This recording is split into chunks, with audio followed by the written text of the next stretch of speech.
Hey, welcome back to Bronx Porch Homestead. So today we're going to continue doing one or two flats that I actually did not get a chance to do, even though I said I was going to do them. And I was going to do them, but I wasn't going to do them filming. But I do want to show you that today we're going to be doing the last flats of the tomatoes. Look at the tomatoes that I have. See that? So I'm glad that I'm doing them now before they get any bigger, right? We're still in March. It's a little warm down here, which is why I'm not wearing my shirt, just a tank top. And then the name of this is called Aunt Ruby green tomatoes. I happen to love fried green tomatoes. I didn't know that there was such a thing until I saw it in a movie. And I said, I gotta try that. And I tried it and it was great. I fried it in olive oil though. I didn't fry it in regular oil. So yes, Aunt Ruby was seeded on February 19th. So look how long. So it's been a couple of weeks to get to this far. That's pretty cool. All right. So I want to show you one more time how we're going to transplant these. These are 4-inch pots that we just got. I just got them, right? Because I ran out. Thank goodness that you get same day or overnight shipping on a lot of the things these days. So these are the 4-inch pots. So I'm going to take a couple of pots, and they get stuck together, by the way, and they're very flimsy. So, but they work for me, for what I wanted for. They come in hundreds of packets. So I'm gonna just separate them out because it makes my life easier rather than having to do them. Then I'm going to, let me see if I could show you how to take these out.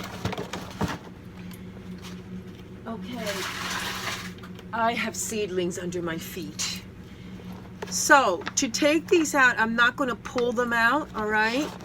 I am going to bend them a little bit, and that's because they're a little wet. So I did not water these yesterday. I left them, I watered them 2 days ago. So I just want to show you how I pinch the bottom, pull a little bit. They're pretty strong. Pull a little bit, and then I grab it. See? That's what it looks like. See the roots on there? Okay. Then what I do is, let me get this out the way. Normally I have it right in front of me, and that's because, oops, sorry guys. And that's because I'm filming. Otherwise I would just do it right here. Then you see the two leaves that come out. These are not true leaves, okay? I take these off. I take these off because they don't need to be there. They're not going to grow any fruit or anything on there. Also, I am kind of giving them like, oh, there's 2 leaves that are missing, so let me make more leaves, you know? So there's little hairs. See the little hairs on the tomato? So when you plant this can actually grow roots out of these little hairs. And that's even going to grow more roots because I've taken those 2 off. So what I do is, because it's pretty tall, I am going to just put it into the 4-inch container. Look at that. That's like the perfect height for this container. Then I'm going to take the soil that I had put some vermiculite in it to make it a little lighter than the regular potting soil. And then I am going to, let me put that here so you can see what that looks like. I put my soil in this, by the way, because it's easy for me to carry, and it doesn't weigh a lot. Okay, so I take my finger, I hold the seedling in the middle so that when I put the soil gently in, the seedling doesn't move. Take my other finger, replace this finger, do the other side. All right, and then I pat it. I pat the little booty. Okay, fix that up. I pat the little booty. Now, remember what I said about the sides going down to remove the air pockets? So let's do that as well, so you can see me do that. So you take these fingers here and push onto the sides. See what it looks like? See? The sides. You have now ample room. Press a little bit down in the middle. Now you have ample room to put more soil. So now what I do is I'm moving this around all over the place. Okay, so now what I do is I take light soil and gently I just put it around the top of the transplant pot. I don't pack it in. I don't touch it at all. Pat the little back, the little butt, I mean, and there, that's it. That's it. That's all I do. They grow, it's been my experience, they grow beautifully. I did it the same way with the bigger ones that I showed the other day. So it just shows you that the way that it's done, where the soil isn't so heavy, where you take off those the first little leaves on the very bottom, and that will leave you with with the perfect size pot.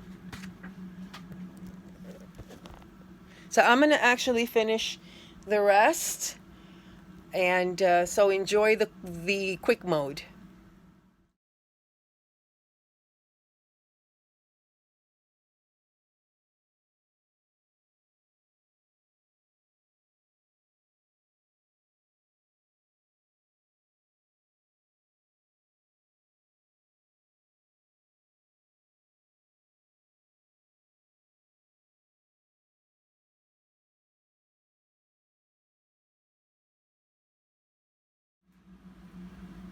Okay, so these are now all done. I can fit 8 in a tray, and then I'll get another tray and put the other 8 more.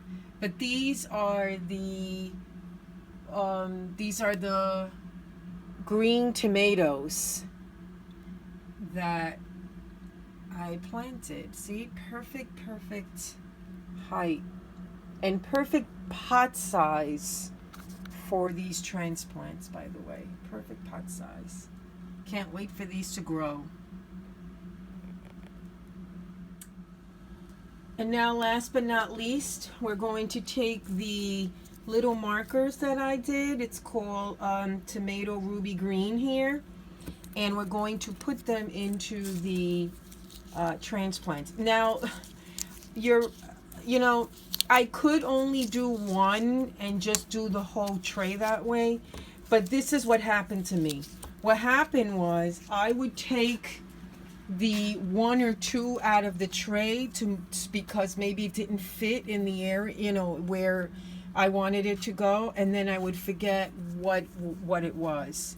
So this is now what I do from now on is I make sure that every single one of these little guys, anything I transplant, I don't care if it's in the same tray, if it's the same kind,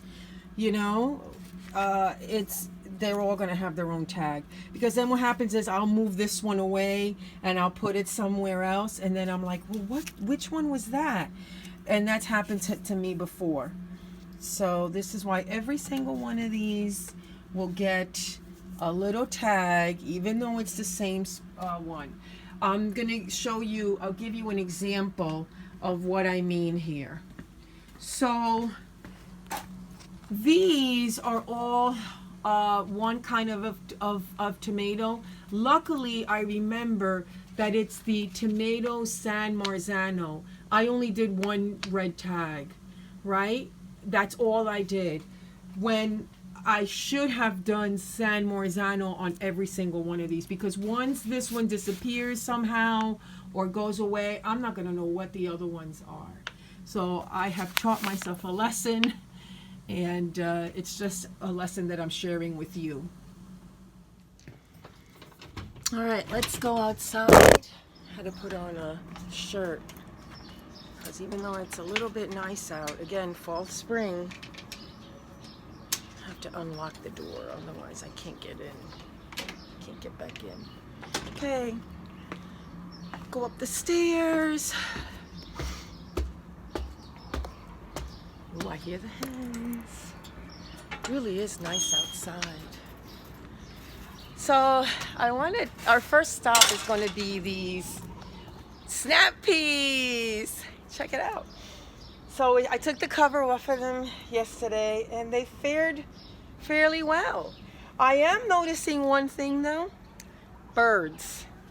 So my birds, and those are the birds that we feed. We have a feeder.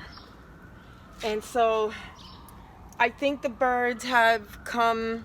I've noticed the birds on the trellis, but I also noticed that there's some chewed up, let me see if I can show you that.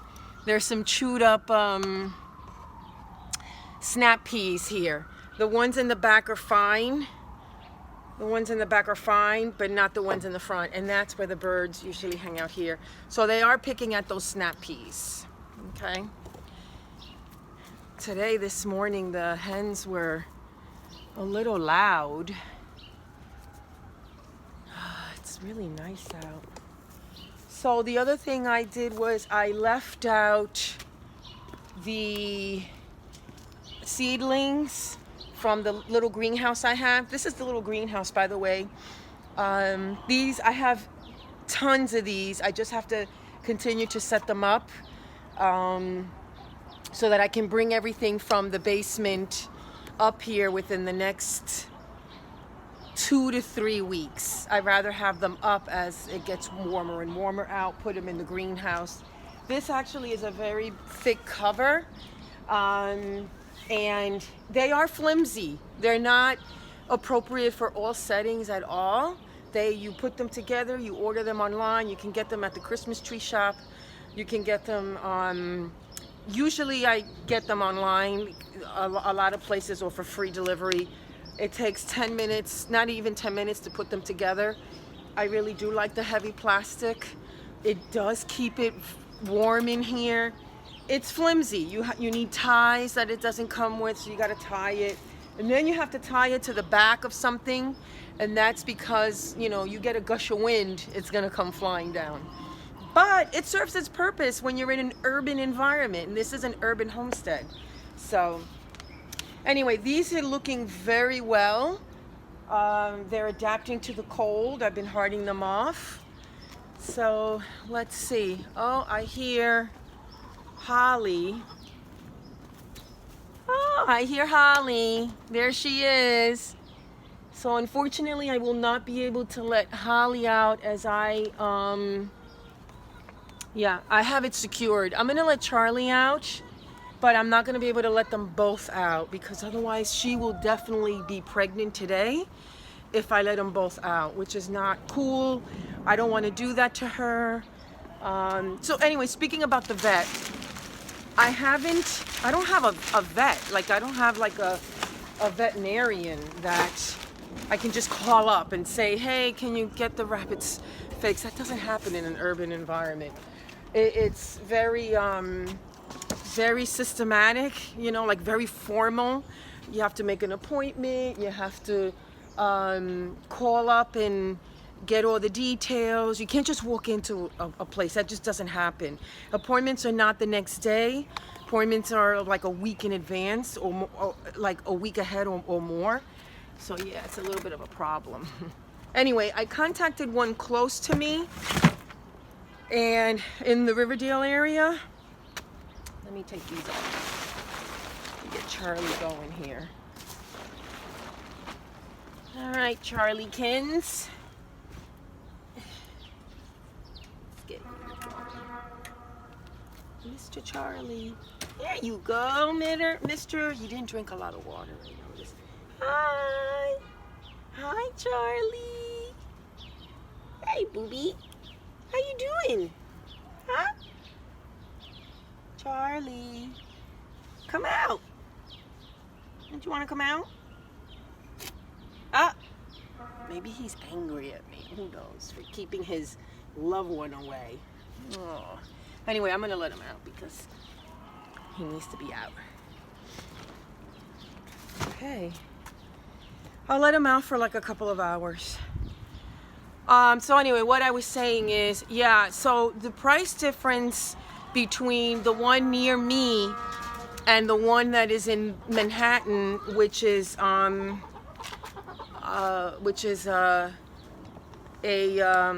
kind of like society. It's one of those organizations that are for low income areas and for people to take their pets there, you know, if you can't afford regular vet visits.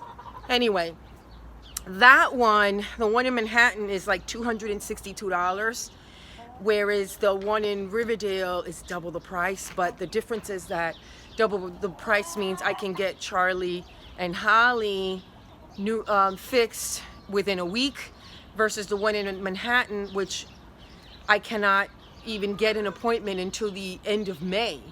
So to keep them apart that far from each other during this time, I don't know. I feel that's like a Romeo and Juliet kind of thing, you know. It's hard to keep them apart because I know they've been together and they like each other's company, and one doesn't do one without the other, so they are bonded.